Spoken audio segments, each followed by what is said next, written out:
بسم اللہ الرحمن الرحیم۔ میری عزیز بہنوں، بیٹیوں اور بھائیوں، میں بیوی کے حقوق بیان کر رہا ہوں۔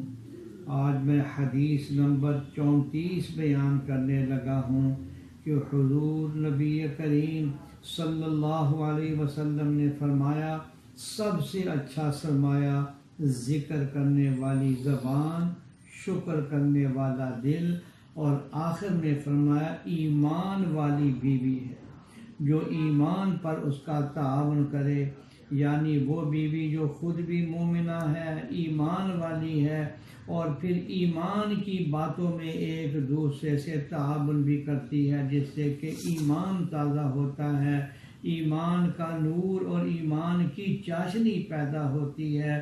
تو میاں اور بیوی اگر ایمان کے بارے میں باتیں کریں گے تو ایمان میں ترقی بھی ہوگی۔ اور حدیث نمبر 35 سنیے کہ جس میں سیدہ عائشہ رضی اللہ تعالی عنہا فرماتی ہیں کہ میں جب سوئی ہوتی تھی تو رسول اکرم صلی اللہ علیہ وسلم بہت آہستہ سے نیچے اترتے اور جوتا پہنے بغیر ننگے پاؤں چلتے تاکہ آواز نہ ہو۔ میں نے پوچھا، اے اللہ کے رسول، آپ نے ایسا کیوں کیا؟ تو آپ صلی اللہ علیہ وسلم نے فرمایا، اے عائشہ، تم سو رہی تھی تو میرا جی چاہا کہ تمہاری نیند میں خلل نہ آئے۔ یہ نسائی شریف کی روایت ہے۔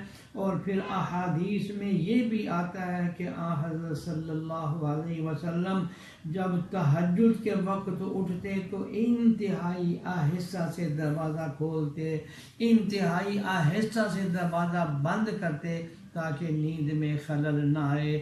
میرے دوستوں اور بزرگوں، اللہ جل شانہ ہمیں اپنی رفیقہ حیات اور اپنی بیگم کے ساتھ بھی اسی طرح حسن سلوک سنت سمجھ کر ادا کرنے کی توفیق عطا فرمائے، آمین یا رب العالمین۔